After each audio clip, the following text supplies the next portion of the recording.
আল্লাহর জ্ঞানী মানুষরা সমুদ্রের মতো হয়, তাদের ভিতরে অনেক জ্ঞান থাকে, কিন্তু তারপরেও তারা শান্ত থাকে, বিনয়ী থাকে।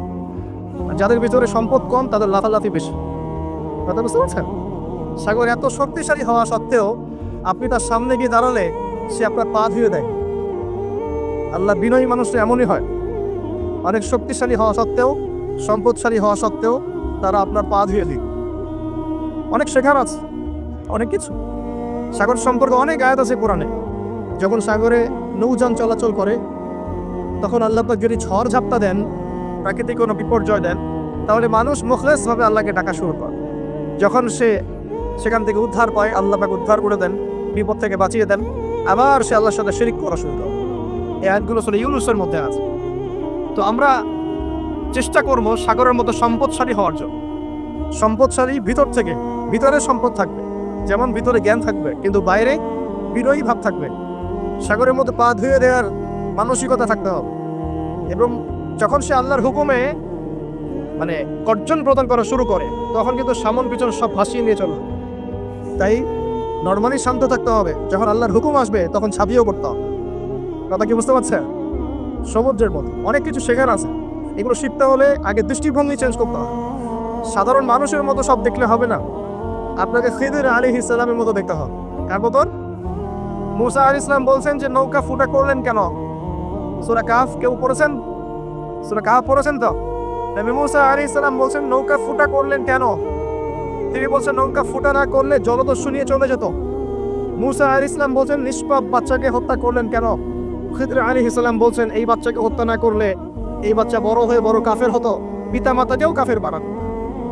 মুসা আলাইহিস সালাম বলছেন এই দেয়াল কেন নির্মাণ করলেন পারিশ্রমিক ছাড়াই? তিনি বলছেন দেয়াল নির্মাণ না করলে এর নিচে থাকা সম্পদ, এতিম বাচ্চাদের সম্পদ মানুষ নিয়ে চলে যেত। তিনটা প্রশ্নেই মুসা আলাইহিস সালাম বাইরের চোখ দিয়ে দেখেছেন, খিদির আলাইহিস সালাম তার ভিতরের চোখ দিয়ে দেখেছেন। এই যুগে যদি আপনি ফিতনা চিনতে চান, সভ্যতাকে চিনতে চান, তাদের প্ল্যানগুলো বুঝতে চান, স্বাভাবিক দৃষ্টিভঙ্গি দিয়ে দেখলে হবে না, ভিতরের চোখ দিয়ে দেখা শিখতে হবে। এটা সবচেয়ে বড় কথা আজকে মাহফিল। দৃষ্টিভঙ্গি চেঞ্জ করতে হবে, তারপরে আপনি ফিতনা ধরতে পারবেন, সমাধানও খুঁজে বের করতে পারবেন ইনশাআল্লাহ। তবে বাস্তবতা কি জানেন? বাস্তবতা হচ্ছে খিদির আলাইহিস সালামের মতো মানুষদেরকে এই সমাজ মূল্যায়ন করে না। যাদের মধ্যে খিদিরের মতো অন্তর্দৃষ্টি আছে তাদেরকে সমাজ মূল্যায়ন করে না, তাদেরকে মানুষ বলে পাগল। যেমন নবী সাল্লাল্লাহু আলাইহি ওয়াসাল্লামকেও মানুষ বলেছিল মাজনুন, পাগল হয়ে গেছে। নবী সাল্লাল্লাহু আলাইহি ওয়াসাল্লামকে মানুষ বলছে সাহেব, জাদুকর, মাজনুন, ফারিকুল জামাআ, বলছে সাবেঈ, কত কথা বলেছে। আল্লাহ পাক আমাদের সবাইকে কোরআন সুন্নাহ ভিত্তিক জ্ঞান অর্জন করার তৌফিক দেয় এবং খিদির আলাইহিস সালামের মতো অন্তর্দৃষ্টি লালন করার তৌফিক দেন। এই মহাসাগরের অস্তিত্ব আছে যেটা কুরসির উপরে, এর উপরে আল্লাহ রাব্বুল আলামিনের আরশে আজিম, যেটাকে টেনে নিয়ে আসবে কতজন ফেরেশতা? 8 জন। আগে হাদিসটা শুনি। আল্লাহ পাক বলেছেন, দুঃখিত, নবী সাল্লাল্লাহু আলাইহি ওয়াসাল্লাম বলেছেন কিয়ামতের মাঠে আল্লাহ পাক 7 শ্রেণীর মানুষকে এই আরশের ছায়ায় ছায়া দিবেন। কত শ্রেণী? যুবক ভাইরা হাদিসটা খুব ভালো করে শোনেন, কারণ এখানে সবগুলো হওয়ার মতো সম্ভাবনা আপনার আছে। 7টা শ্রেণীর অন্তর্ভুক্ত হওয়ার সম্ভাবনাই যুবকদের আছে, সবার নাই। 1 নম্বর হচ্ছে ন্যায়পরায়ণ শাসক। সুযোগ আছে তো? শাসন ক্ষমতা খারাপ কিছু না, কিন্তু শাসন ক্ষমতা পেয়ে যদি মানুষ ন্যায় বিচার করে ভালো, যদি জুলুম করে তাহলে আল্লাহর সামনে জবাবদিহি করতে হবে। 2 নম্বর সেই ব্যক্তি যার অন্তর মসজিদের সাথে ঝুলন্ত থাকে। কার সাথে? মোবাইলের সাথে না। কার সাথে? এখন অন্তর কার সাথে ঝুলন্ত থাকে? মোবাইলের সাথে। মসজিদের সাথে অন্তর ঝুলন্ত মানে কি? এটা কি সত্যি সত্যি গলিয়ে ঝুলা আছে? রূপকথা। মানুষ তো রূপক অর্থ বুঝতে পারে না এখন। মানে আপনি নামাজের জন্য, জামাতে নামাজ পড়ার জন্য উদ্গ্রীব হয়ে থাকেন, এটা হলো মসজিদের সাথে ঝুলন্ত হৃদয়। এরপর সেই ব্যক্তি, সেই যুবক যে তার যৌবনকালটা আল্লাহ পাকের ইবাদতে কাটিয়ে দিয়েছে। সুযোগ আছে না? আছে কি নাই? যুবকদের সুযোগ আছে কি নাই? 4 নম্বর সেই ব্যক্তি বা সেই 2 ব্যক্তি যারা একে অপরকে আল্লাহর জন্য মহব্বত করে। বয়ফ্রেন্ড গার্লফ্রেন্ড ট্রেডিশন বলা হচ্ছে না, বয়ফ্রেন্ড গার্লফ্রেন্ডের হারাম জেনার ভালোবাসা বলা হচ্ছে না। কি বলা হচ্ছে? দিনের জন্যে, আল্লাহর জন্যে দুজন পরস্পরকে ভালোবাসে, আল্লাহর জন্যেই বিচ্ছেদ করে। 5 নম্বর সেই ব্যক্তি যাকে, যুবক ভাই শোনেন ভালো করে, সেই ব্যক্তি যাকে কোনো সুন্দরী নারী জেনার জন্য ডাকে, সুন্দরী উচ্চ বংশের কোনো মেয়ে নিজেই জেনা করার জন্য ডাকে, কিন্তু যুবক যুবক বলে আমি আল্লাহকে ভয় করি, এমনি আফাফুল্লাহ, আমি আল্লাহকে ভয়। এরকম যুবক আছে এখনো বাকি সমাজে? এখন তো ইচ্ছা করেই মানুষ জেনা করে। এখন তো জেনা এত সহজ, মানুষ 1000, 1500, 2000 টাকা দিয়ে জেনা করতে পারে। এই সমাজে জেনা সহজ, বিয়ে হয়েছে কঠিন। এই সমাজে জেনাটা সহজ হয়ে গেছে, বিয়েটা কঠিন হয়ে গেছে। এই জন্য বিয়ের ঝামেলা অনেকে যেতে চায় না। জেনা করেই তো আমি যা উদ্ধার করার করছি। বিয়ে করলে খাওয়াতে হবে, নিজের গায়ে দাঁড়াতে হবে, এই লাগবে সেই লাগবে। কিন্তু প্রিয় ভাই মনে রাখবেন, যদি আপনি জেনা থেকে বেঁচে থাকতে পারেন, আল্লাহ পাক আপনাকে সাক্ষাৎ মৃত্যুর হাত থেকেও বাঁচাতে পারেন। এটা আমি এমনি এমনি বলি নাই, দলিল দিচ্ছি। জেনা এমন একটা পাপ, যেই পাপ থেকে যদি কোনো যুবক নিজেকে বাঁচাতে পারে, আল্লাহ মউতের হাত থেকেও বাঁচাতে পারবে ইনশাআল্লাহ। কিভাবে? 3 বন্ধু যাচ্ছে রাস্তা দিয়ে, হঠাৎ করে ঝড়, বন্ধু 3 জন ঢুকে গেল গুহার মধ্যে। কিসের মধ্যে? গুহায়, যে পাহাড়ি এলাকায় আপনারা থাকেন যারা, গুহার মধ্যে। হঠাৎ করে পাহাড়ের পাথর দিয়ে গুহার মুখটা বন্ধ হয়ে গেল। এখন খোলার কোনো অপশন নাই। সবাই বলছে এখন 3 জন, এখন তো আমরা বের হতে পারবো না। সবাই সবার নেক আমলের ওসিলা দিয়ে আল্লাহর কাছে দোয়া করো। কিসের ওসিলা দিয়ে? নেক আমলের ওসিলা দিয়ে দোয়া করতে হয়। হাদিস, মৃত মানুষকে ওসিলা করে তার জন্যে নজর মানত জবাই করে দোয়া করতে হয়। নিজের নেক আমলের ওসিলা দিয়ে আল্লাহর কাছে দোয়া করতে হয়। আল্লাহ পাক এখন দোয়া শুনলেন। একজন বলছে, আমি আমার পিতা মাতাকে খুব খেদমত করতাম, তাদেরকে দুধ পান না করে দুধ পান করাতাম না, নিজেও করতাম না, ছেলে থেকে করাতাম না। আল্লাহ, এই কাজটা তোমার ভালো লাগলে আজকে গুহার মুখ থেকে পাথর সরিয়ে দাও। পাথর একটু সরে গেল। পাথর আল্লাহর কথা শোনে কিনা? শোনে না? সবাই আল্লাহর কথা শোনে। আগুন আল্লাহর কথা শোনে কিনা? ইব্রাহিমের জন্য আগুন ঠান্ডা হয়ে যায় নাই? আচ্ছা। তারপরে আরেকজন দোয়া করছে, আল্লাহ, আমার এক কর্মচারী ছিল, তার বেতন বাকি ছিল, সে বেতন না নিয়ে চলে গেছে, আমি সেই বেতনটা দিয়ে কিছু গবাদি পশু কিনেছি। আস্তে আস্তে গবাদি পশু বেড়েছে, অনেক দিন পর সে এসেছে টাকা চাওয়ার জন্য। আমি বলেছি সবই তোমার, সব নিয়ে চলুন। সে বলেছে, আপনি কি ফাইজলামি করতেছেন আমার সঙ্গে? আমার টাকা আমাকে দেন। না, তোমার টাকা দিয়ে আমি এটা কিনেছিলাম, আজকে বংশবৃদ্ধি হয়েছে, সব তোমার, নিয়ে যাও। সে নিয়ে গেল। সে বলছে, আল্লাহ, এই কাজ যদি তোমার সন্তুষ্টির জন্য করে থাকি, আজকে আমাকে বাঁচাও। পাথর একটু সরে গেল। এবার তৃতীয় ব্যক্তি, এই ছেলে বলছে, যুবক ছেলে, আল্লাহ, আমার একজন চাচাতো বোন ছিল। কে ছিল? এই যে বয়ফ্রেন্ড গার্লফ্রেন্ড, খালাতো বোন, চাচাতো বোন। এখন তো বিচ্ছিরি অবস্থা। এখন এমন একটা অবস্থা, সভ্যতার রিপোর্টগুলো করে দেখি, ভাইও বোনের সাথে জানা করে না। ওদের ওখানে নিজের আপন পিতার দ্বারাও মেয়ে হ্যারাসমেন্টের শিকার আছে। ওরা আমাদেরকে শেখায় এখন ভালো কোনটা বলতো, আর আমরাও আমাদের মাথাটা কবে যে বিক্রি করে দিলাম। ওদের কাছ থেকে ভালো মন্দ শিখতে হচ্ছে, কোরআন সুন্নাহ বাদ দিয়ে ওদের কাছ থেকে ভালো মন্দ শিখতে হচ্ছে। তো চাচাতো বোনকে সে খুব ভালোবাসতো, তাকে সে পেতে চাইতো, মানে তার সাথে সেক্সুয়াল সম্পর্ক করতে চায়, সোজা কথা বলি। এখন সেই মেয়েকে অনেক প্রস্তাব দেয়, সে মেয়ে রাজি হয় না। শেষে বলে, যদি আমাকে 1000 বা 100 স্বর্ণ মুদ্রা দিতে পারো, দিনার, তাহলে আমি তোমার সাথে সেক্স করবো, মানে জেনা করবো। নাউজুবিল্লাহ। তো সেই ছেলে অনেক কষ্ট করে এই টাকাগুলো বা এই দিনারগুলো অর্জন করে, কামাই করে, দিন রাত পরিশ্রম করে, ঠিক আপনারা যেমন করছেন। না তো এরপর সে তার স্বর্ণ মুদ্রা দেয়, দিয়ে বলে যে এখন আমাকে আমার কাজ করতে দাও। তখন সেই মেয়ে রাজি হয়। ঠিক যে মুহূর্তে তারা সেক্সুয়াল সম্পর্কটা করবে, ঠিক ওই মুহূর্তেই এই মেয়ে বলে ওঠে, হে আল্লাহর বান্দা, আল্লাহকে ভয় কর। আমি সারা জীবন আমার সতীত্বকে ধরে রেখেছি, কাউকে দেইনি। আমি কারোর সাথে এরকম অন্যায় করি নাই, আমি খারাপ মেয়ে নই, তুমি আমার ইচ্ছুটা নষ্ট করো না। কে বলছে কথা? মেয়ে। ওই অবস্থা থেকে কি একটা ছেলে উঠে আসা সম্ভব? এটা কি এতটাই সহজ? এটা কিন্তু সহজ না। সত্যি কথা বলতে এই বিষয়টা কিন্তু এতটাও সহজ না। যারা অবিবাহিত তারা হয়তো বুঝতে পারবে না, বিবাহিতরা বুঝতে পারছে।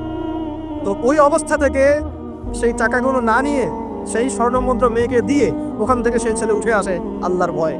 সে এখন গুহার মধ্যে আটকা পড়েছে, আল্লাহকে বলছে, আল্লাহ, ওই দিন ওই কাজ যদি তোমার সন্তুষ্টির জন্য করে থাকি, আজকে আমাকে মৃত্যুর হাত থেকে বাঁচাও। সমস্ত পাথর দপদপ করে সরে গেল। এটা কিন্তু কোনো গাল গল্প না, এটা বনু ইসরাইলের ঘটনা, সত্য ঘটনা। এই হাদিস থেকে আমি আপনাকে দলিল দিচ্ছি যে যদি জেনার মতো পাপ থেকে আমি সরে আসতে পারি, সাক্ষাৎ মৌত থেকে আল্লাহ বাঁচাতে পারে। প্রিয় ভাই, সেই যুবক আরো সে ছায়া ছায়া পাবে যে তার যৌবন কালটাকে আল্লাহর পথে কাটিয়েছে, এবং যে যাকে কোনো সুন্দরী মেয়ে জেনার জন্য আহ্বান করে, সে বলে আমি আল্লাহকে ভয় করি। আমরা তওবা করি, আমরা কোনো প্রকার জেনার পাবে যাবো না। যদি হারাম কোনো সম্পর্ক থেকে থাকে, আজকেই এই নাম্বার ডিলিট করে ফেলতে হবে। আল্লাহ পাক তৌফিক দান। ডিলেট করার আগে আবার ফোন করে বলেন না যে আজকে থেকে আর কথা বন্ধ, তাহলে এই কথা আর কোনোদিন শেষ হবে একবারই বন্ধ। ডিসকানেক্টেড কার জন্য? আল্লাহর জন্য। এবং এটা করার পরে আল্লাহকে বলতে হবে, আল্লাহ শুধু তোমার ভয়ে এবং তোমার সন্তুষ্টি পাওয়ার জন্য আমি জেনা থেকে বেরিয়ে আসলাম। আল্লাহ তুমি আমাকে হেদায়েত দাও, ঈমান দাও, আমল দাও এবং তোমার রাস্তায় আমাকে বেহিসাব রিজিক দাও। এবং নেককার কুমারী, নেককার প্রেমময়ী, তাকওয়াবান, মুত্তাকি একজন স্ত্রী আল্লাহ তুমি আমাকে দান করো। ইনশাআল্লাহ আল্লাহ পাক আমাকে দান, আল্লাহ পাক দান করুন। আল্লাহ পাকের জমিন প্রশস্ত, আল্লাহর হাত প্রশস্ত। আল্লাহর হাতকে সংকীর্ণ মনে করবেন না, আল্লাহর জমিনকে সংকীর্ণ মনে করবেন না। আল্লাহ পাক যাকে ইচ্ছা বেহিসাব রিজিক দিতে পারে। ইচ্ছা আল্লাহ পাক আমাদের সবাইকে বেহিসাব রিজিক দান করুন বলি আমি। আর কে? আর সেই ব্যক্তি যে এত গোপনে দান করে, যার বাহাত জানে না ডান হাত কি দান করেছে, যার বাহাত জানে না ডান হাত কি দান করেছে। আমাদের মতো নয় যে 10,000 টাকা দান করলে সবাইকে না জানানো পর্যন্ত ঘুম হচ্ছে না, এমন নয়। দান এমন গোপনে করে যে তার বাহাত জানে না ডান হাত কি দান করছে। আল্লাহ পাক আমাদের সবাইকে গোপনে দান করার তৌফিক দেন। এর মানে এই না যে প্রকাশ্যে দান করা যায় না, প্রকাশ্যেও দান করা যায়। অন্যকে উৎসাহিত করার জন্য প্রকাশ্যেও দান করা যায়, কিন্তু গোপন দান আল্লাহর কাছে অনেক বেশি পছন্দের। আর 7 নম্বর সেই ব্যক্তি যে নীরবে নিভৃতে গোপনে আল্লাহর কথা স্মরণ করে কাঁদে এবং তার চোখ দিয়ে অশ্রু প্রবাহিত হয়। এই 7 শ্রেণীর মানুষকে আল্লাহ পাক কিয়ামতের মাঠে আরশের ছায়া দিবে ইনশাআল্লাহ। আমরা কি পেতে চাই? আল্লাহ পাক এই আরশ সবার আগে সৃষ্টি করেছেন। তারপর কি সৃষ্টি করেছেন? কলম। কি? কলম। কলম সৃষ্টি করে আল্লাহ পাক বলেছেন উক্তুব, লিখো। কলম বলছে মাযা আক্তুব, আমি কি লিখবো? আল্লাহ বলছেন কিয়ামত পর্যন্ত যা হবে সব লিখো। লাউহে মাহফুজে কলম লেখা শুরু করেছে, কিয়ামত পর্যন্ত যা হবে সব লেখা হয়ে গেছে। অতএব রিজিক নিয়ে আপনার টেনশন করার কোনো দরকার নেই। যা লেখা হয়েছে পাবেন ইনশাআল্লাহ। যদি হালাল পথে চান হালাল পথে পাবেন, হারাম পথে চাইলে হারাম পথে পাবেন। আপনি যা তাকদিরে আছে এর বাইরে আপনি কিছু পাবেন যতই চেষ্টা করেন। আল্লাহ পাক আমাদের সবাইকে তাকদির নিয়ে সন্তুষ্ট থাকার তৌফিক দান। এরপর আল্লাহ পাক এই মহাবিশ্ব সৃষ্টি করেছেন 7 আকাশ, 7টা মহাবিশ্ব। কয়টা? 7টা, মাত্র 6 দিনে। কয় দিনে? 6 দিনে। ফি সিনতাতি আইয়াম, 6 দিনে। আল্লাহ পাকের একদিন কিন্তু আমাদের দিনের মতো নয়। সূরা মাআরিজের মধ্যে আছে আল্লাহ পাকের একদিন আমাদের 50,000 বছরের সম। কত হাজার বছর? 50,000 বছর। আমাদের মাঠটাও হবে, ওই দিনটাও হবে 50,000 বছর। ওই 50,000 বছরের সমপরিমাণ দিনে কেউ যদি পিপাসার্ত না থাকতে চায়, হাউজে কাউসারের পানি চায়, সে যেন কোনো বেদাতি আমল না করে, নবীর সুন্নতের উপর থাকে। ইনশাআল্লাহ নবী সাল্লাল্লাহু আলাইহি ওয়াসাল্লাম তাকে হাউজে কাউসারের পানি পান ইনশাআল্লাহ। ওই 50,000 বছরের সমপরিমাণ দিনে যদি আমরা তীব্র রোদে কষ্ট পেতে না চাই, আরো সে ছায়া পেতে চাই, তাহলে এই 7 শ্রেণীর অন্তর্ভুক্ত হওয়ার চেষ্টা করতে হবে। আল্লাহ পাক তৌফিক দেন। এখন এই মহাবিশ্ব সৃষ্টি করার পর আল্লাহ পাক সব কাজ বুঝিয়ে দিলেন, প্রত্যেকের কাজ প্রত্যেককে বুঝিয়ে দিলেন। কার কি কাজ? সূর্য কি তার কাজ ফলো করছে কি করছে না? চাঁদ তার কাজ পালন করছে না? এই গ্রহ নক্ষত্র তারকাগুলো তাদের কাজ কি করছে না? সবাই যার যার কাজ পুঙ্খানুপুঙ্খরূপে করছে। যারা সায়েন্স বোঝেন তারা বুঝবেন, যদি সূর্য যদি 1 বিঘত দূরে চলে যায় তাহলে পৃথিবীর অনেক বড় অংশ বরফে আচ্ছাদিত হবে। যদি সূর্য 1 বিঘত কাছে চলে আসে, পৃথিবীর তাপমাত্রা বাড়বে, খরা হবে, পৃথিবী উর্বর থাকবে না, পৃথিবী মরুভূমি হয়ে যেতে পারে।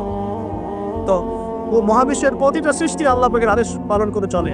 শুধু 2টা সৃষ্টি করে না। কেন করে না? সামনে আসছে। এবার আল্লাহ পাক অন্যান্য মাখলুক সৃষ্টি করেছেন এবং পৃথিবীর জন্য আল্লাহ পাক জিন জাতি সৃষ্টি করেছে। কোন জাতি? জিন জাতি। পৃথিবী আগে না জিন আগে? বলে আগে পৃথিবী। জিন জাতিকে সৃষ্টি করে আল্লাহ পাক পৃথিবীতে থাকার সময় দিয়েছিলেন। তারা তাই করেছিল, আজকের মানুষরা যাই করছে।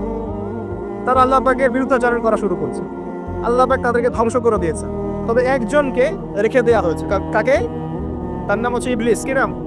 ইবলিস। সে আল্লাহর বড় আবেদ ছিল। আল্লাহর ইবাদত করতে করতে করতে সে এমন একটা মর্যাদা পেয়ে যায় যে ফেরেশতাদের উপরে আল্লাহ পাক তাকে মর্যাদা দিয়েছে। ফেরেশতাদের সর্দার বানিয়ে দেওয়া হয়েছে। কাকে? ইবলিসকে। আচ্ছা, এবার পৃথিবী কিন্তু তার জায়গায় আছে। পৃথিবী কিন্তু ধ্বংস হয়ে যায় না। পৃথিবী আগে সৃষ্টি করা হয়েছে, ওটা তার জায়গায় আছে। অনেক দিন পর, অনেক দিন বলতে কতদিন আল্লাহ ভালো জানেন, আমরা জানি না। কত লক্ষ বছর, কত কোটি বছর আল্লাহ ভালো জানেন, আমরা জানি না। আমরা জানি সূরা দাহারের 1 নম্বর আয়াত। আল্লাহ বলেন হাল আতা আলাল ইনসান হিনুম মিনাদ দাহর লাম ইয়াকুন শাইআন মাযকুরা। মানুষের উপরে এমন সময় চলে গেছে যে মানুষ একটা আলোচ্য বিষয় ছিল, এই মহাবিশ্বে অস্তিত্বই ছিল না মানুষ। এমন সময় মানুষের উপর চলে গেছে। আমরা এখন মনে করি মানুষই সবকিছু, নাকি? আল্লাহ বলছেন একটা সময় ছিল মানুষের অস্তিত্বই ছিল। আল্লাহ পাক বহুদিন পরে এবার ফেরেশতা থেকে ডাকলেন, ডেকে বলছেন, ওয়াইজ ক্বালা রাব্বুকা লিল মালাইকা ইন্নী জাইলুন ফিল আরদি খলিফা। হে আমার ফেরেশতারা, আমি ওই জমিনে, পৃথিবীতে, আরদে আমি আমার খলিফা পাঠাতে চাই। কি চাই? খলিফা পাঠাতে চাই। আল্লাহর খলিফাকে এক কথায় যে আল্লাহর হুকুম মেনে চলে, যে আল্লাহর হুকুম মেনে চলে এবং প্রতিষ্ঠা করে, ন্যায় বিচার প্রতিষ্ঠা করে, সে আল্লাহর খলিফা। যে আল্লাহর হুকুম মানে না, প্রচার প্রতিষ্ঠাও করে না, ন্যায় বিচারও করে না, সে আল্লাহর খলিফা না, শয়তানের খলিফা।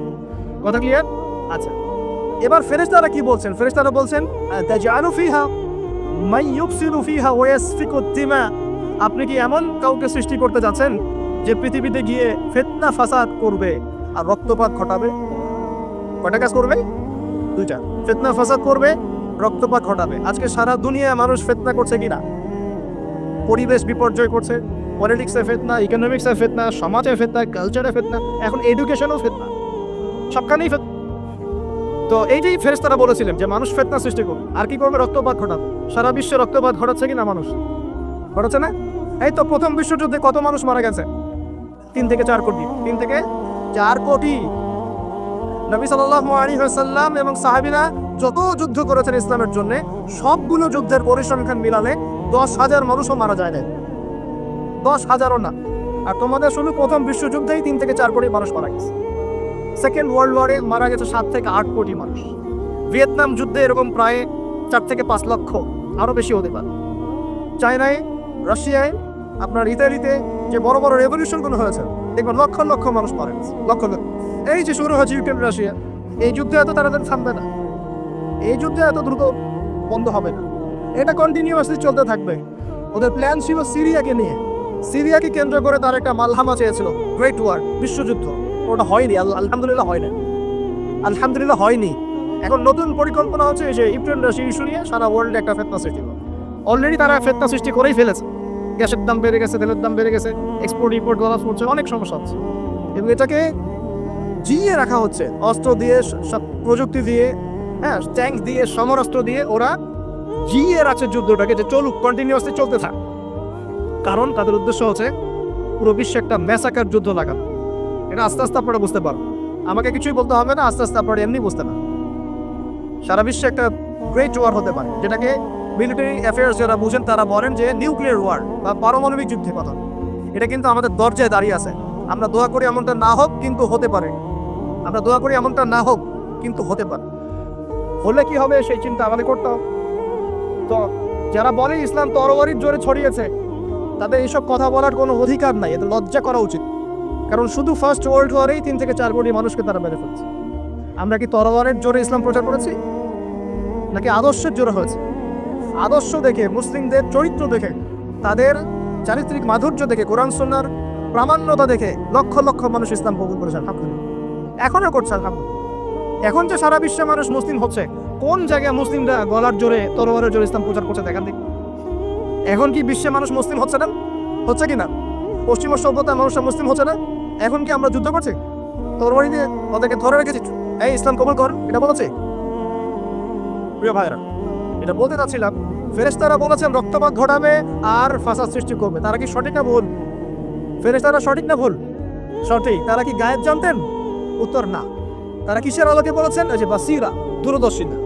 জিন জাতি যা করেছে এরা তো তাই করতে পারে।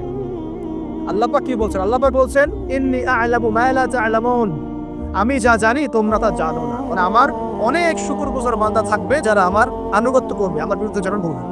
আমরা ওই বান্দাদের অন্তর্ভুক্ত হতে চাই, আল্লাহ পাক কবুল করুন।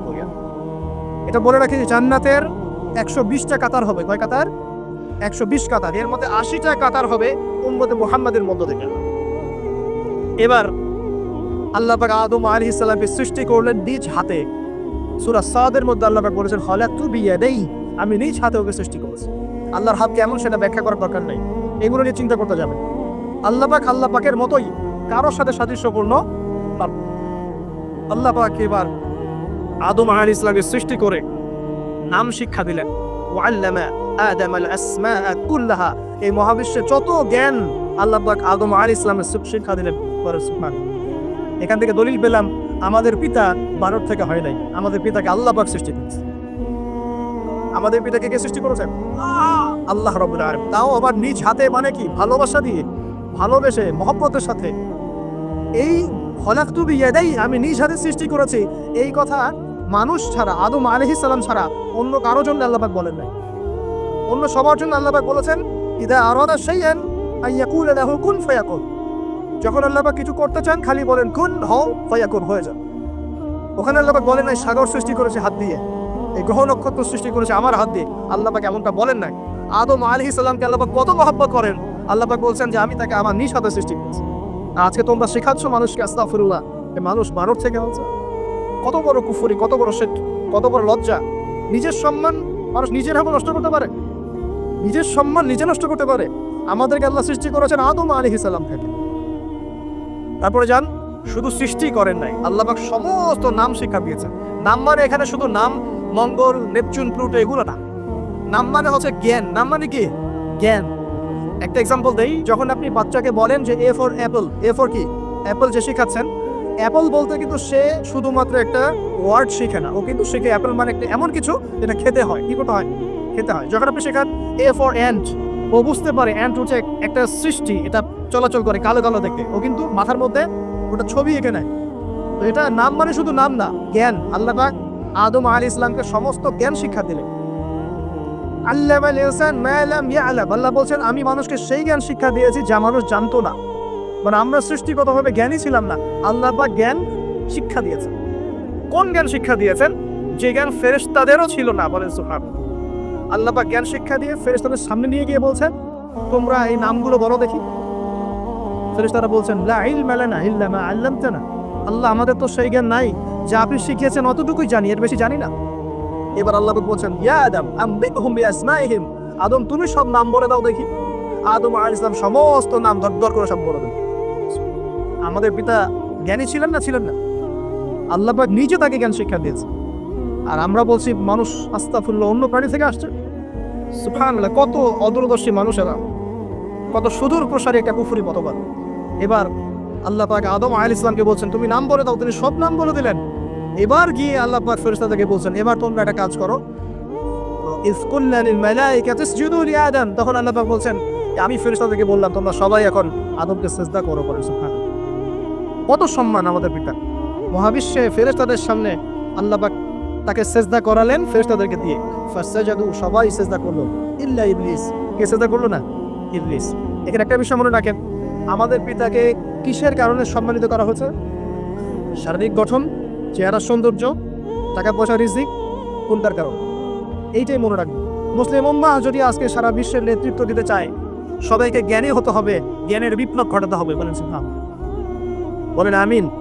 এই জ্ঞানের বিপ্লব ঘটাতে পারলে ইনশাআল্লাহ মুসলিম উম্মাহ আবার সেই জায়গায় যাবে যেখান থেকে আমরা এসেছি। জ্ঞান ছাড়া আমরা কিচ্ছু করতে পারবো না। আর এই জ্ঞান মানে শুধু একমুখী শিক্ষা নয়, জেনারেল শিক্ষা, ইসলামিক শিক্ষা, এই দুটাকে হারমোনিয়াসলি কম্বাইন্ড করতে হবে, করে এমন জ্ঞান অর্জন করতে হবে যে জ্ঞান দিয়ে বিশ্বকে আমরা চ্যালেঞ্জ করতে পারি। এটাই এই বিশ্বের সবচেয়ে বড় চ্যালেঞ্জ এখন। মুসলিমদের সবচেয়ে বড় চ্যালেঞ্জ এখন এটাই, ইসলামিক শিক্ষা এবং জেনারেল শিক্ষাকে একত্রিত করে এমন প্রজন্ম তৈরি করা যে প্রজন্ম আগামী দিনে উম্মাহকে নেতৃত্ব দেবে। এই একটা কাজ যদি কেউ করে যেতে পারে, আল্লাহ পাক তৌফিক দেখ, আমরা দোয়া করে আল্লাহ পাক এমন নেতা আমাদের উপরে নিয়ে আসুক যারা এরকম প্রজেক্ট লঞ্চ করতে পারে। বলেন আমিন। দোয়া করতে কোনো সমস্যা? অথবা যদি কেউ হাল না ধরে, আল্লাহ পাক যেন এমন কিছু মানুষ তৈরি করে দেন যারা এই জ্ঞানতাত্ত্বিক বিপ্লব নিয়ে কাজ করবে। এটা সবচেয়ে ইম্পর্টেন্ট কাজ এখন। না হলে আজকে থেকে 20-30 বছর পরে এই প্রজন্মকে আপনি আর খুঁজে পাবেন। দেখবেন এমন প্রজন্ম চলে আসছে যারা বলবে আল্লাহর সাথে আমাদের কোনো সম্পর্ক নাই, নামাজ করবে না, রোজা রাখবে না, যাকাত দিবে না, আল্লাহকে চিনবে না। দেখে নিন, আমরা দোয়া করি এমনটা না হোক, কিন্তু যদি আমরা হাল ছেড়ে দিই এখন এমনটাই হবে। এটা খিদিরের দৃষ্টিভঙ্গিতে আপনাদেরকে বললাম, জ্ঞানতাত্ত্বিক রেভলিউশন দরকার। যদি কেউ কোনো উদ্যোগ না গ্রহণ করে, অ্যাটলিস্ট বাসায় পারিবারিকভাবে হলেও আপনাকে শেখাতে হবে সন্তান, কোনো অপশন নাই। এবার ফাসজাদু, সবাই সিজদা করেছে, ইল্লা ইবলিস, ইবলিস করে নাই। কেন করছে না? ইবলিসের সমস্যাটা কি? ইবলিসকে আল্লাহ পাক জিজ্ঞাসা করছেন, মা মানাআকা আল্লা তাসজুদা ইযা আমারতুক, আমি তোমাকে আদেশ করলাম আদমকে সিজদা করতে, কে তোমাকে নিষেধ করলো সিজদা করতে? ইবলিস বলছে বেশি চালাক, বেশি বোঝে যারা, অতিরিক্ত বুদ্ধিজীবী। ইবলিস ছিল বেশি বুদ্ধিজীবী। ইবলিস ছিল কি? অতিরিক্ত মাত্রার বুদ্ধিজীবী। আছেন আমাদের সমাজের এরকম কিছু মানুষ। ও বলছে খালাকতানি মিন নার, আমাকে সৃষ্টি করেছেন আগুন দিয়ে। আগুন তো সুপিরিয়র মাটির চাইতে। ও খালাক্কাহু মিন তিন, আর আপনি এই আদমকে সৃষ্টি করেছেন মাটি থেকে, কাদা মাটি দিয়ে। আমি কেন আদমকে সিজদা করতে চাই? যুক্তি, অতি যুক্তিবাদী, অতি বুদ্ধি। আল্লাহ পাক বলছেন ফাখরুজ মিনহা ফাইন্নাকা রাজিম, এখান থেকে বের হয়ে যাও, তুমি অভিশপ্ত। ফাইন্না আলাইকা লা'নাতা ইলা ইয়াউমিদ্দিন, আমার আদেশ লঙ্ঘন করার কারণে কিয়ামত পর্যন্ত তোমার উপর লানত অভিশাপ বসবে। আল্লাহ পাক তাড়িয়ে দিলেন একদম থ্রোন অ্যাওয়ে। আমরা বলি না আউযু বিল্লাহি মিনাশ শাইতানির রাজিম, রাজিম শব্দের মানে হচ্ছে বিতাড়িত, থ্রোন অ্যাওয়ে, কার্সড, যাকে অভিশাপ করা হয়েছে। এবার ভালো করে শোনেন প্রিয় ভাই, ইবলিসের স্টেটমেন্টগুলো শোনেন। এবার ইবলিস বলছে রব্বি আনজিরনি ইলা ইয়াউমি ইউবআসুন। এই স্টেটমেন্টটা ভালো করে শোনেন। ইবলিস বলছে রব্বি, হে আমার রব। ইবলিস বলছে রব্বি, হে আমার রব। ইবলিস বলছে রব্বি, হে আমার রব, আমাকে অবকাশ দিন। আনজিরনি, আমাকে অবকাশ দিন। ইলা ইয়াউমি ইউবআসুন, কিয়ামত দিবস পর্যন্ত। ইবলিস আল্লাহকে বিশ্বাস করে কি করে না? ইবলিস আস্তিক না নাস্তিক? বলেন। ইবলিস বলছে রব্বি। রব্বি মানে কি? হে আমার রব। রব্বি মানে রব না, রব্বি মানে আমার রব।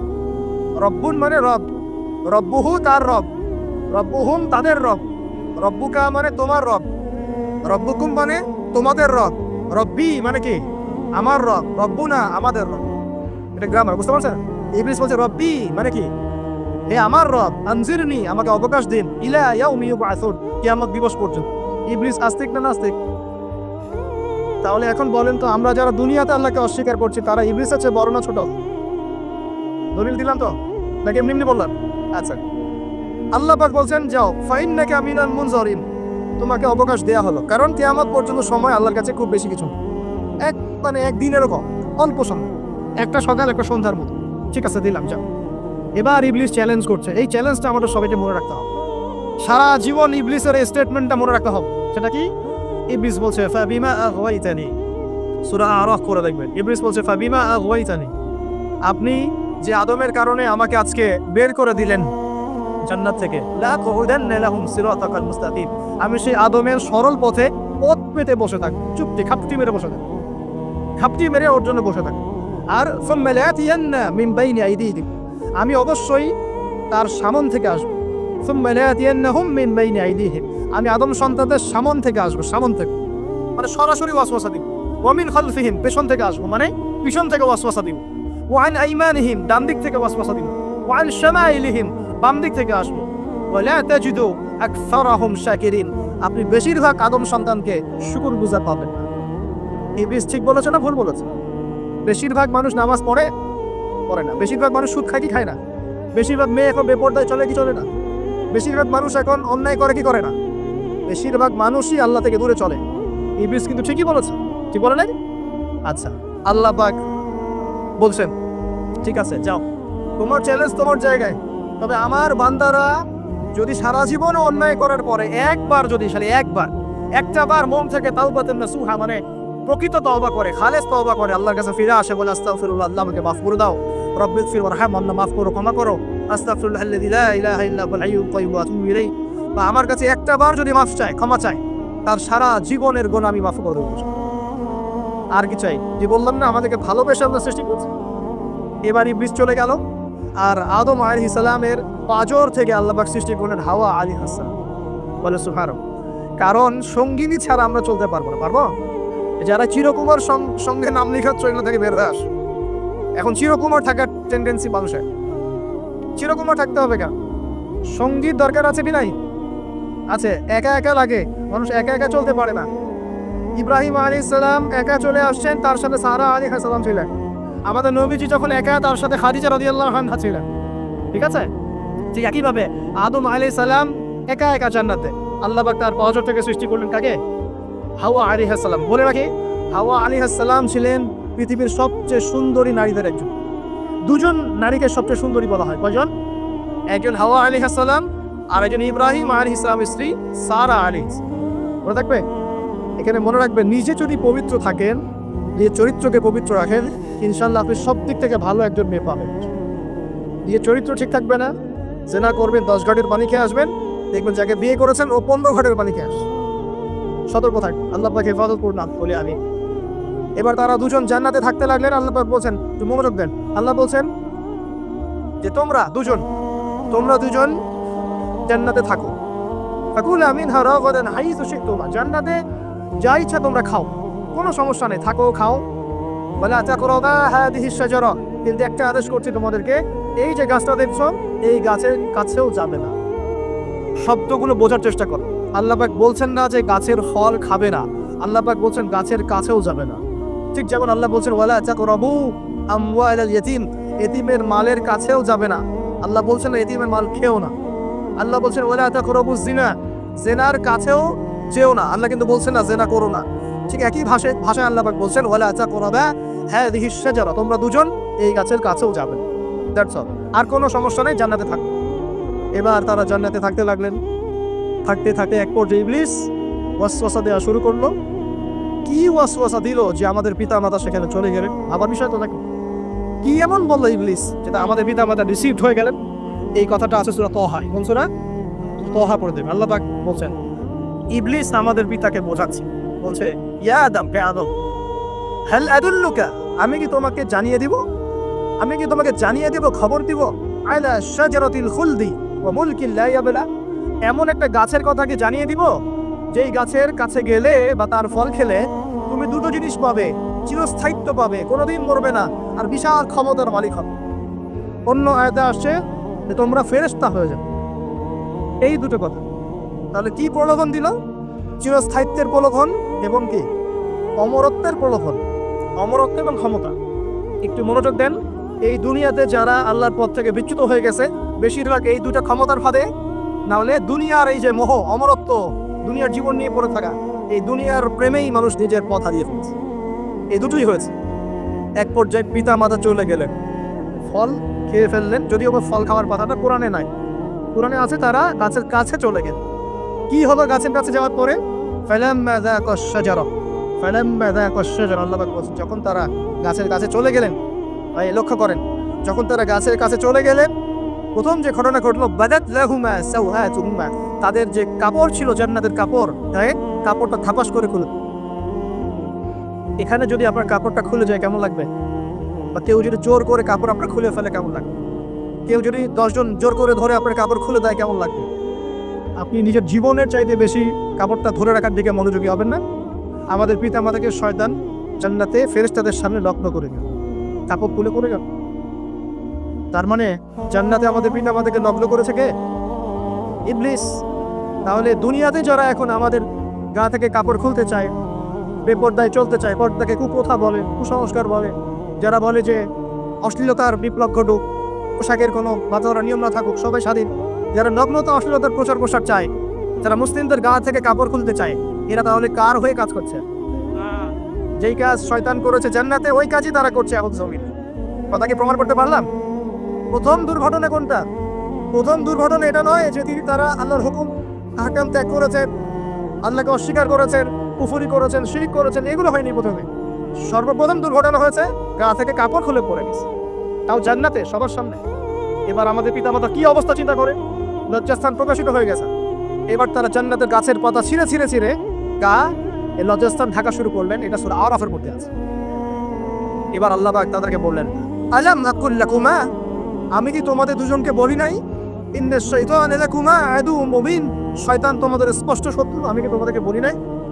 এবার আমাদের পিতামাতা দরদর করে চোখের পানি ফেলে দিয়ে আল্লাহকে বলছে, রব্বানা যালামনা আনফুসানা ওয়া ইল্লাম তাগফির লানা ওয়া তারহামনা লানাকুনান্না মিনাল খাসিরিন। এই দোয়া করার পর আল্লাহ পাক তাদেরকে মাফ করে দেবেন বলেছেন। কিন্তু জান্নাতে আর থাকা হলো না, জান্নাতে আর থাকা হলো না। আমরা অনেকে মনে করি এই ঘটনার কারণে হয়তো আল্লাহ পাক তাদেরকে নামিয়ে দিয়েছেন, এই কথাও ঠিক না। কেন ঠিক না? কারণ আল্লাহ পাক দুনিয়া সৃষ্টি করেছেন আগে, আর আল্লাহ আগেই মানুষ সৃষ্টি করার আগেই আল্লাহ পাক বলেছেন দুনিয়াতে আমার খলিফা পাঠাবো। তার মানে দুনিয়াতে যে আদম আলাইহিস সালামকে পাঠানো হবে এটা আগে থেকেই লেখা ছিল, এটা পরীক্ষা। এবার নামিয়ে দিচ্ছেন আল্লাহ পাক, কুল নাহবিতু মিনহা জামিআ, তোমরা সবাই এখন নেমে যাও। কে নেমে যাও? আদম, হাওয়া, ইবলিস সব নেমে যাও। কোথায় নেমে যাও? দুনিয়াতে নেমে। ফাইম্মা ইয়াতিয়ান্নাকুম মিন্নি হুদান, দুনিয়াতে তোমাদের কাছে আমার পক্ষ থেকে হেদায়েত আসবে। কি আসবে? হেদায়েত মানে আল্লাহর কিতাব এবং নবী রাসূল আসবে। ফামান তাবিআ হুদায়া, যারা আমার হেদায়েতকে মেনে চলবে, ফালা খাউফুন আলাইহিম ওয়ালা হুম ইয়াহজানুন, তাদের কোনো টেনশন নাই, কোনো ভয় নাই। যে জান্নাত থেকে এসেছো ওখানেই ফিরে আসবে ইনশাআল্লাহ। কিন্তু ওয়াল্লাযীনা কাফারু ওয়া কাযযাবু বিআয়াতিনা, যারা আমার আয়াতকে মিথ্যা প্রতিপন্ন করবে, অস্বীকার করবে, ফাউলাইকা আসহাবুন নার, এরা হবে জাহান্নামের অধিবাসী। হুম ফিহা খালিদুন, তারা সেখানে ওই শয়তানের সাথে চিরস্থায়ী। এই দর্শনটা কি সহজ না কঠিন? দুনিয়াতে যাচ্ছ যাও, এই দুনিয়ার জীবন চিরস্থায়ী নয়, নির্দিষ্ট টাইম দেওয়া হয়েছে। এখানে বাচাউনিলাহিন, এখানে নির্দিষ্ট সময়ের জন্য তোমাদেরকে রিজিক দেওয়া হবে, আবাসস্থল দেওয়া হবে, স্ত্রী সন্তান বাড়ি গাড়ি সব দেওয়া হবে, তবে এটা চিরস্থায়ী নয়। এখানে হেদায়েত আসবে, কোরআন সুন্নাহ আসবে, আল্লাহর ওহী আসবে, নবী রাসূল আসবেন। তোমরা যদি এই ওহী মেনে চলো, নবী রাসূলের আনুগত্য করো, আবার সেই জান্নাতে ফিরে আসবে ইনশাআল্লাহ, কোনো টেনশন নাই, কোনো ভয় নেই। কিন্তু যদি এই দুনিয়ার সংক্ষিপ্ত জীবনে শয়তানের তাবেদারি করা শুরু করো, তাহলে শয়তানের সাথেই পরকালে জাহান্নামে থাকতে হবে, জান্নাতে যাওয়া হবে। এই হলো পরীক্ষা। এবার আমরা দুনিয়াতে নেমে আসলাম, তার মানে আমরা এই দুনিয়ার বাসিন্দা ছিলাম না জান্নাত থেকে আসছি? দুইটা বিষয় একদম স্পষ্ট। আমাদের পিতা হচ্ছেন আদম আলাইহিস সালাম, যিনি বানর ছিলেন না, মানুষ ছিলেন, এক। আর দুই নাম্বার, আমরা এই দুনিয়াতে বিবর্তনবাদের মধ্য দিয়ে আসি নাই, সরাসরি জান্নাত থেকে আসছি। আল্লাহ পাক আদম আলাইহিস সালামকে জান্নাত থেকে দুনিয়াতে পাঠিয়েছে, জান্নাত থেকে সরাসরি দুনিয়াতে পাঠিয়েছে। বরং কোরআন এর উল্টা কথা বলেছে। কি কথা? কোরআন সূরা বাকারায় বলছে একটা জাতি ছিল, তার নাম বনু ইসরাঈল। কি নাম?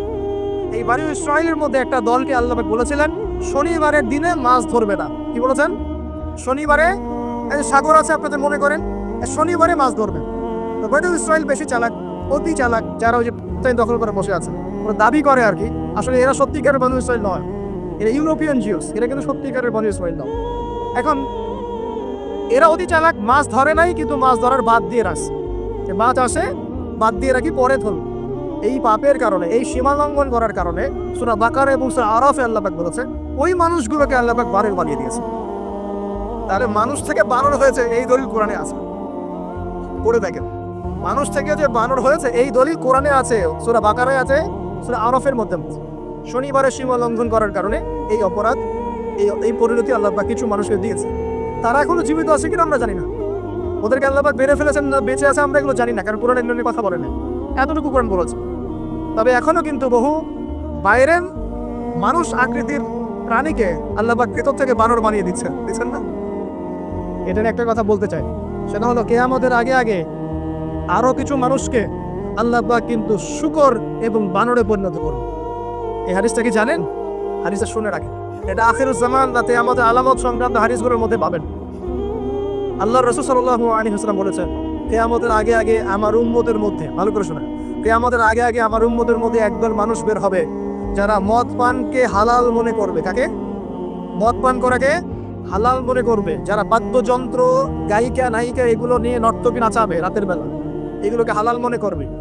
যারা অশ্লীলতা বেহায়াপনাকে জায়েজ করে নিবে, ঠিক আছে, এরকম কয়েকটা পাপের কথা বলে নবীজি বলছেন একদিন সকালবেলা আল্লাহ পাক তাদেরকে ঘৃণিত বানরে পরিণত করবে। এটা হবে সামনে, কখন কিভাবে হবে আল্লাহ ভালো জানেন। এবার আমি কনসেপ্টে চলে আসি। এই যে পৃথিবীতে নেমে আসলাম, তাহলে আমরা কোথা আসছি ভাই? আমরা কি পৃথিবীর অধিবাসী ছিলাম? আমরা জান্নাতে ছিলাম, ওখান থেকে আল্লাহ পাক পাঠিয়েছে। এবার পৃথিবীতে এসে আদম আলাইহিস সালামের যুগে খুব একটা দুর্ঘটনা ঘটে নাই, একটা ঘটেছে। কয়টা? একটা। ভাই হাবিলের কুরবানি কবুল হয়, কাবিলের অন্তর্দাহ হয়, জ্বালা হয়। কেন হাবিলেরটা কবুল হবে, কাবিলের কেন হচ্ছে না? এই হিংসার বশবর্তী হয়ে কাবিল হাবিলকে হত্যা করে লাশটা দাফন করার পদ্ধতিও তার জানা ছিল। আল্লাহ কাককে পাঠালেন, কাককে দেখে সে শিখল। প্রথম দুর্ঘটনা হচ্ছে হাবিল কাবিলের দুর্ঘটনা। বলে রাখি, আজকেও নিজের ভাইয়ের বেশে বহু কাবিল মুসলিম সমাজের মধ্যে ঘুরে বেড়ায়। নিজের ভাইয়ের লেবাসে, পোশাকে, সুরতেই বহু কাবিল এখনো কিন্তু মুসলিম সমাজে ঘুরে বেড়ায়। তো আমরা কাবিলদেরকে কাবিলের পরিণতি সম্পর্কে সচেতন করতে চাই। হাবিল বলেছিল তুমি যদি আমাকে মারতে আসো আমি তোমাকে মারার জন্য হাত বাড়াবো না। হাবিল জান্নাতে যাবে আর কাবিল জাহান্নামে যাবে। কেন কাবিল জাহান্নামে যাবে? নবীজি বলেছেন পৃথিবী প্রথম হত্যাকাণ্ড সংগঠিত করেছে কাবিল। এই কারণে পৃথিবীতে যত খুন হবে সমস্ত খুনের পাপের একটা অংশ কাবিলের আমল নামায় যোগ করা হবে। একটা কথা মনে রাখবেন, সদকায়ে জারিয়া যেমন আছে, গুনাহে জারিয়াও আছে। একটা মদের দোকান দিয়েছেন, যত মানুষ মদ খাচ্ছে সমস্ত গুনার একটা অংশ আপনার কাঁধে আসছে। সিনেমা হল করেছেন, মানুষ সারাদিন একটা ছবি দেখে, নগ্ন ছবি দেখে, যত মানুষ এখানে পাপ করবে সমস্ত পাপের একটা অংশ আপনার কাঁধে যাবে। আবার একটা মাদ্রাসা করেছেন, যত মানুষ এখানে দিনই ইলম শিখবে, এই নেকির একটা অংশ আপনি পাবেন। মরে গেলেও কবরে পাবেন। এটা আল্লাহ পাক আমাদের সবাইকে সদকায়ে জারিয়া করার তৌফিক দেন, গুনাহে জারিয়া থেকে বাঁচিয়ে রাখুন। খুব খেয়াল রাখবেন, আল্লাহ পাক আমাদের হেফাজত করুন বলি আমি। এবার ওই যুগ শেষ, নূহ আলাইহিস সালামের যুগ। এই যুগে আল্লাহর একই সুন্নাত, নূহ আলাইহিস সালাম 950 বছর দাওয়াত দিলেন, 40টা বা 80টা পরিবার ইসলাম কবুল করেছে, বাকিরা করেন। যারা করে নাই আল্লাহ পাক তাদেরকে ডুবিয়ে মারলেন, যারা করেছে আল্লাহ পাক উদ্ধার করুন। সোজা কথা। আজকে সারা পৃথিবীতে যত মানুষ আমরা বেঁচে আছি না, আমরা কোনো না কোনোভাবে ওই 80 পরিবারের সদস্য। আমরা ভাই ভাই, আমরা ওই ফ্যামিলি, 80 ফ্যামিলি অন্তর্ভুক্ত। কিরকম করে? নূহ আলাইহিস সালামের 4 সন্তান ছিল। কয় সন্তান? এক সন্তানের নাম হচ্ছে হাম। কি নাম? হাম। হাম ছিল একটু কালো বর্ণের। হামকে দিয়ে আফ্রিকার কন্টিনেন্টে যত মানুষ দেখছেন ব্ল্যাক স্কিনের, কালো স্কিন, এরা সবাই হামের বংশধর। মজা না বিষয়টা? মানুষের অস্তিত্ব পৃথিবীতে, ইতিহাস, এগুলো খুব ইন্টারেস্টিং টপিক। ইতিহাস পড়তে থাকলে আপনি ডুবে যাবেন। কত কিছু বিশ্বে হয়েছে আর কত কিছু হবে সামনে, সুবহানাল্লাহ। তখন আপনার অস্তিত্ব জানান দিবে যে আমি কত ক্ষুদ্র, মহাবিশ্ব কত বড়, আল্লাহ কত বড়, কত সময় চলে গেছে আর আমি এই সময় কি করছি। এক ভাইয়ের নাম শাম। এই শামকে কেন্দ্র করে এই আরবের যে মানুষগুলো আছে, আরব, অ্যারাবিয়ান, এরা শামের বংশধর। আরেক ভাইয়ের নাম ইয়াফাস। কি নাম? ইয়াফাস। ইয়াফাসের বংশধর হচ্ছে পশ্চিমারা, মানে রোমক যারা, তারা। আরেক ভাইয়ের নাম ছিল কেনান। কি নাম? কেনান। এ ইমান নিয়ে আসে নাই, ওই যে প্লাবনে ডুবে মরে গেছে। মরে যাওয়ার পরে আদম আলাইহিস সালাম বলেছিল, আল্লাহ আমার পরিবারের অন্তর্ভুক্তকে মাফ করে দাও। আল্লাহ বলেছেন, লাইসা মিন আহলিক, সে তোমার পরিবারের কেউ না। নবীর সন্তান হয়েও, নবীর সন্তান হওয়ার পরেও ইমান না আনার কারণে সে জাহান্নামে গেছে। আর আমরা আর কি এমন মানুষ, অমুক আলেমের সন্তান, অমুক বক্তার সন্তান, হ্যাঁ, অমুক পীরের নবাবজাদা, অমুক তমুক, এইসব বড়াই করে লাভ নেই। আমল, আকীদা, ঈমান যদি ঠিক না থাকে, আমাদের বংশ পরিচয় আমাদেরকে বাঁচাতে পারে, আমাদের দেশ জাতীয়তাবাদ বর্ণ বাঁচাতে পারে। যার যার কবরে তাকে তাকে চলে, নিজের আমল নিয়ে ফিকির করে, নিজের কবর নিয়ে ফিকির করে, অন্যের দিকে চোখ দেওয়া বন্ধ করেন, আগে নিজের কবরে ফিকির করে। আল্লাহ পাক সবাইকে তৌফিক না করেন। যারা বুদ্ধিমান তারা নিজেকে নিয়ে ব্যস্ত থাকে, যারা যারা অহংকারী, উদ্ধত, এরা মানুষের পিছনে পড়ে থাকে। আল্লাহ পাক আমাদের সবাইকে নিজের চেহারা আয়নায় দেখার তৌফিক দেন। প্রিয় ভাইরা, নূহ আলাইহিস সালামের যুগ চলে গেল, 950 বছর দাওয়াত দেওয়ার পরে এই পরিণতি হয়েছে। এরপরে আসছে ইব্রাহিম আলাইহিস সালামের সময়। আল্লাহ পাক তাকে উদ্ধার করেছেন, অগ্নি পরীক্ষা থেকে বাঁচিয়েছেন, নমরুদকে আল্লাহ পাক ধ্বংস করেছেন। আল্লাহ পাক এরপরে এনেছেন আদ জাতি। আদ জাতির হুদ আলাইহিস সালাম এবং তার অনুসারীদেরকে আল্লাহ পাক বাঁচিয়েছেন, বাকিদেরকে ধ্বংস করে দিয়েছেন ঝড় দিয়ে, বায়ু প্রবাহ দিয়ে। সামুদ জাতি এসেছে, সামুদ জাতিকে আল্লাহ পাক ধ্বংস করেছেন বজ্রপাত দিয়ে, বিদ্যুৎ দিয়ে। আর সালেহ আলাইহিস সালাম এবং তার অনুসারীদেরকে বাঁচিয়ে দিয়েছে। ফেরাউনের যুগ এসেছে, আল্লাহ মুসা আলাইহিস সালাম এবং বনু ইসরাঈলকে বাঁচিয়েছেন, ফেরাউনকে ডুবিয়ে মেরেছেন নদী তুষার। ঈসা আলাইহিস সালামের যুগ আসছে, একই সুন্নাত। ঈসা আলাইহিস সালাম আল্লাহ পাক শুধু রক্ষাই করেন নাই, নিজের কাছে উঠিয়ে নিয়েছে। সুবহানাল্লাহ। তিনি আবারও আসবেন পৃথিবীতে ইনশাআল্লাহ। যতদিন না তিনি আসছেন এবং এই পৃথিবীতে 40 বছর রাজত্ব না করছেন, কিয়ামত হবে না ইনশাআল্লাহ। যতদিন পর্যন্ত ঈসা আলাইহিস সালাম আবার ব্যাক না করছেন এবং এই জেরুজালেম থেকে সারা বিশ্বে খিলাফা কায়েম না করছেন, 40 বছর শাসন না চালাচ্ছেন, কিয়ামত হবে না ইনশাআল্লাহ। এটা সামনে অপেক্ষা করছে। এবং নবী সাল্লাল্লাহু আলাইহি ওয়াসাল্লামের যুগে আবু জাহেল, আবু লাহাব বা সাহেবাদেরকে আল্লাহ পাক ধ্বংস করেছেন, আল্লাহর নবী এবং সাহাবীদেরকে আল্লাহ পাক সম্মানিত করেছেন। আপনি কি পুরো হিস্ট্রির মধ্যে একটা সুন্নত দেখতে পাচ্ছেন, কমন সুন্নত? কি সুন্নত? প্রত্যেক যুগে যুগে যারাই আল্লাহর ওই যে বিধান মেনে চলেছে, সমকালীন নবী রাসূলদের আনুগত্য করেছে, আল্লাহ পাকের আনুগত্য করেছে, আল্লাহ পাক তাদেরকে উদ্ধার করেছে দুনিয়াতেও পরকালে। প্রত্যেক যুগে যুগে যারাই আল্লাহকে মানে নাই, রাসূলকে মানে নাই, আল্লাহর আসমানি কিতাবকে মানে নাই, বিরুদ্ধাচরণ করেছে, কুফরি করেছে, শিরক করেছে, আল্লাহ পাক সবাইকে ধ্বংস করে দিয়েছে, কারো কোনো পরোয়া নেই। এই সিলসিলা আজও অব্যাহত আছে, আগামীতেও থাকবে। এখন আমরা যারা এখন বেঁচে আছি, আমরা নবী সাল্লাল্লাহু আলাইহি ওয়াসাল্লামের ইন্তেকালের প্রায় 1450 বছর পরে আল্লাহর নবী এসেছেন এমন সমাজে, যে সমাজে শিরকের পাপ চলছে, সুদের পাপ চলছে, দুর্নীতি চলছে, আপনার কন্যা সন্তানকে জীবিত হত্যা করা হচ্ছে, আপনার মাদক দ্রব্যের সয়লাভ চলছে, মেয়েদের অধিকার দেওয়া হচ্ছে না, হ্যাঁ, গোত্রীয় হানাহানি চলছে। ওই সমাজটাকে তিনি 23 বছরের মধ্যে পাল্টে ফেললেন। কত বছর? 23 বছর। কিভাবে পাল্টালেন? উত্তর, তিনি প্রথমে জ্ঞানের চর্চা করেছেন। কিসের চর্চা? জ্ঞানের। আল্লাহ পাক প্রথম ওহী নাযিল করেছিলেন, করো বিসমি রাব্বিকাল্লাযী খালাক, পড়ুন আপনার রবের নামে যিনি আপনাকে সৃষ্টি করেছেন। নবী সাল্লাল্লাহু আলাইহি ওয়াসাল্লাম, সাহাবীগণ কোরআনের 6টা হক আদায় করেছেন। কয়টা হক? 6টা। তারা কোরআন পড়া শিখেছেন। আমরা সবাই কোরআন পড়া শিখবো তো ইনশাআল্লাহ। তারা কোরআনের অর্থ শিখেছেন। আমরা কোরআনের অর্থ শিখবো তো ইনশাআল্লাহ। তারা কোরআনের আদেশগুলো মেনেছেন, আমরা কোরআনের সব আদেশ মানবো তো ইনশাআল্লাহ। তারা কোরআনের সমস্ত নিষেধগুলোও বর্জন করেছে, আমরা নিষেধ বর্জন করবো তো ইনশাআল্লাহ। তারা কোরআনের দাওয়াত মানুষের কাছে পৌঁছে দিয়েছেন, আমরা কোরআনের দাওয়াত দিব তো ইনশাআল্লাহ। এবং 6 নাম্বার, তারা কোরআনের বিধানগুলোকে বাস্তবায়ন করেছে, আমরাও বাস্তবায়নের চেষ্টা করবো তো ইনশাআল্লাহ। এই 6টা হক আদায়ের ফলে 23 বছরের ব্যবধানে জাহেলি মক্কা একদম সোনালী মক্কায় পড়ে গেছে। 23 বছর পরের মক্কায় আপনি কোনো সুদ পাবেন, কোনো শিরক পাবেন, কোনো মূর্তি পূজা পাবেন, কোনো মেল অবমাননা পাবেন, কোনো জেনা, কোনো ব্যভিচার, কোনো ধর্ষণ কিছু পাবেন? 23 বছর পরের মক্কায় কোনো পাপ পাবেন। কিভাবে সমাজ পরিবর্তন হলো? এই কোরআনের হক আদায়ের মধ্য দিয়ে হয়েছে, নবীর সুন্নাহ প্রতিষ্ঠার মধ্য দিয়ে হয়েছে। এরপর কি থেমে গিয়েছিল? উত্তর না। এরপর আবু বকর সিদ্দিকের যুগ এসেছে, প্রায় 2 থেকে 2.5 বছর তিনি শাসন কার্য চালিয়েছেন। ওই যুগে কি মানুষ আবার খারাপ হয়ে গিয়েছিল? উত্তর না, বরং ইসলাম আরো বেগবান হয়েছে আলহামদুলিল্লাহ। এরপর এসেছে ওমর রাদিয়াল্লাহু আনহুর যুগ। কত বছর? প্রায় 10 বছর। কত বছর? 10 বছর। এই 10 বছরে কি মুসলিমরা আবার খারাপ হয়ে গিয়েছিল? ওমর রাদিয়াল্লাহু আনহুর কোর্টের মধ্যে কি প্রতিদিন কেস আসতো? সারা বছরে একটা কেসও আসতো না। মানুষ এত ভালো ছিল, সারা বছরে একটা কেসও আসতো না। বরং যারা রাষ্ট্রীয় পর্যায়ে দায়িত্বশীল ছিল তারা এসে বলতো যে আমাদের ভাতাগুলো বন্ধ করে দেন, বসে বসে বেতন নিব কেন, কোনো তো কেসই আসে না, বসে থাকো কেন। এরকম সমাজ ছিল। একজন ব্যক্তি খুঁজে পাওয়া যেত না যে নামাজ পড়ে না, একজন মুসলিম পাওয়া যেত না যে যাকাত দেয় না সামর্থ্য থাকলে, এমন মুসলিম খুঁজে পাওয়া যেত না যে কোরআন পড়তে জানে না, হাদিসে চর্চা করে না, যে দাওয়াতি কাজ করে না, যে আল্লাহর পথে দাওয়াতে জিহাদে আত্মনিয়োগ করে না, এমন মুসলিমই খুঁজে পাবে। এরপরে আসলো উসমান রাদিয়াল্লাহু আনহুর যুগ। ওই যুগে ফিতনা শেষের দিকে সৃষ্টি হওয়া শুরু। কোন বিষয়কে কেন্দ্র করে? কোরআন সংকলনকে কেন্দ্র করে ফিতনা সৃষ্টি হয়। আতাতায়ীদের, বিদ্রোহীদের হাতে উসমান রাদিয়াল্লাহু আনহুকে নির্মমভাবে শাহাদাত বরণ করতে হয়েছে। তিনি প্রায় 12 বছর শাসন কার্য চালিয়েছেন, ইসলাম আরো এগিয়ে গেছে।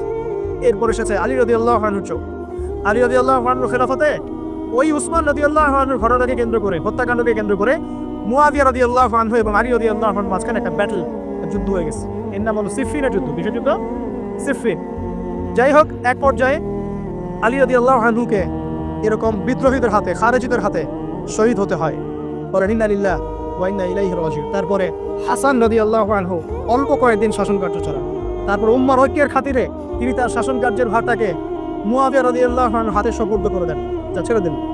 মুয়াবিয়া রাদিয়াল্লাহু আনহুর সময় থেকে উমাইয়াদের শাসন শুরু হয়। উমাইয়ারা শাসন করেছে প্রায় 132 হিজরি পর্যন্ত। কত হিজরি? 132 হিজরি পর্যন্ত, প্রায় 92 ইয়ার্স, 90-92 বছর তারা শাসন করেছে। এই সময় ইসলাম আরো এগিয়ে গেছে, পিছিয়ে যায় নাই। ফিতনা এসেছে, দমন করা হয়েছে। মুসলিমরা বীর দর্পে বিশ্বের বুকে শাসন কার্য চালিয়েছে। এরপর এসেছে আব্বাসীয়দের খেলাফত। জাব নদীর যুদ্ধে উমাইয়াদের পরাজয়ের পরে আব্বাসীয়র ক্ষমতা আসে।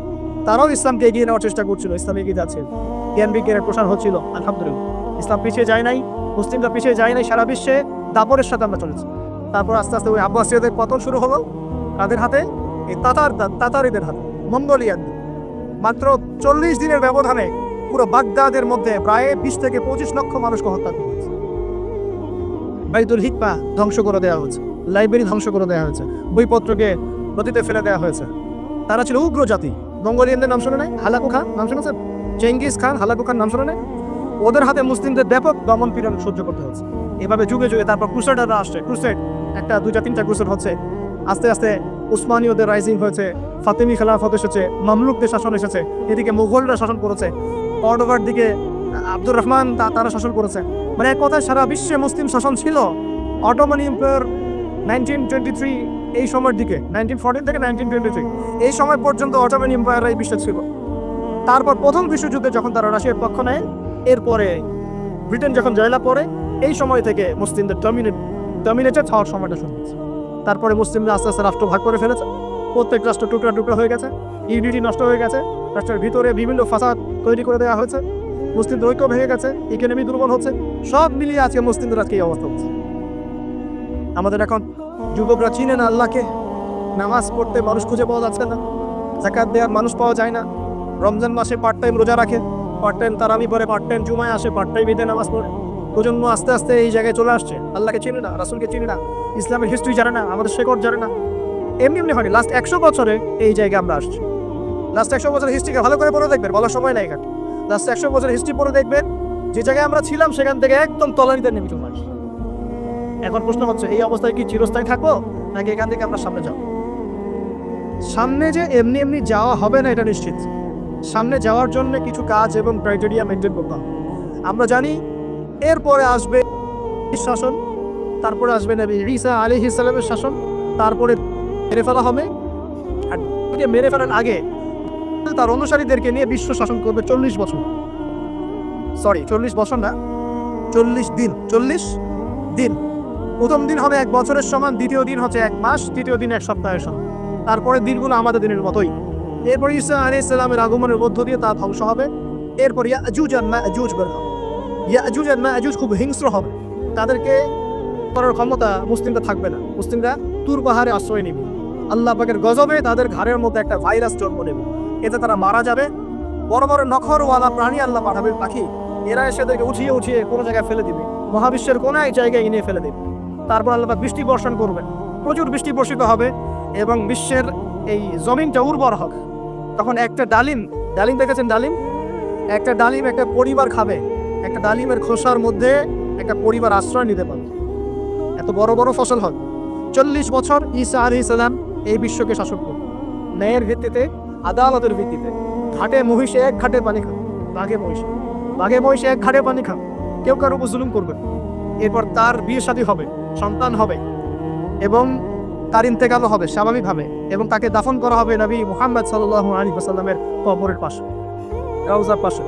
এরপরে মানুষ আবার খারাপ হওয়া শুরু করবে, এতটা খারাপ হবে যে মানুষ রাস্তার মোড়ে মোড়ে জিনা ব্যভিচারে লিপ্ত হবে না, কুকুর শেয়ারের মতো। এই অবস্থায় পশ্চিম দিক থেকে সূর্য উঠবে এবং ব্যবসায়ী ব্যবসা করতে বসেছে, কাপড় খুলেছে, এই কাপড় গুটিয়ে নেওয়া নাকি কিয়ামত হয়ে যাবে। একজন ব্যক্তি পানির বোতল খুলেছে, পানি মুখে দেওয়ার আগেই কিয়ামত হয়ে যাবে। একজন ব্যক্তি বাসা থেকে বের হয়েছে, বাসায় ফেরত যাওয়ার আগে কিয়ামত হয়ে যাবে। উটকে পানি পান করার আগে কিয়ামত হয়ে যাবে। ওই সময় তওবার দরজা বন্ধ হয়ে যাবে। ইসরাফিল আলাইহিস সালাম সিংহায় ফুঁক দিয়ে দিবেন, মহাবিশ্ব ধ্বংস হয়ে যাবে। আল্লাহ পাক দ্বিতীয় ফুৎকারের মধ্য দিয়ে আবার সবাইকে উঠাবেন এবং এই দুনিয়ার জীবনে আমরা যে কাজগুলো করেছি এর হিসাব আমাদেরকে দিতে হবে। সেদিন যদি আমরা আল্লাহর কাছে প্রত্যেকটা কাজের হিসাব দিতে পারি, কোরআন সুন্নাহর উপর থাকতে পারি, আল্লাহর বিধিবিধান মেনে চলতে পারি, এই কারাগারের জীবনে আল্লাহর বিধান মেনে চলতে পারি, ইনশাআল্লাহ যে জান্নাত থেকে আসছি আবার সেখানে ফিরে যাবে। আর যদি ওই দিন আমরা হিসাব দিতে ব্যর্থ হই, আল্লাহ না করে, তাহলে ওই ইবলিসের সাথে, তার অনুসারীদের সাথে আমাদের সবাইকে জাহান্নামে থাকতে হবে বলে না। এভাবে হিস্ট্রি শুরু হয়েছে, হিস্ট্রি শেষ হবে। এই দুনিয়া চিরস্থায়ী হবে না, আর আমাদের অবস্থা এমন থাকবে।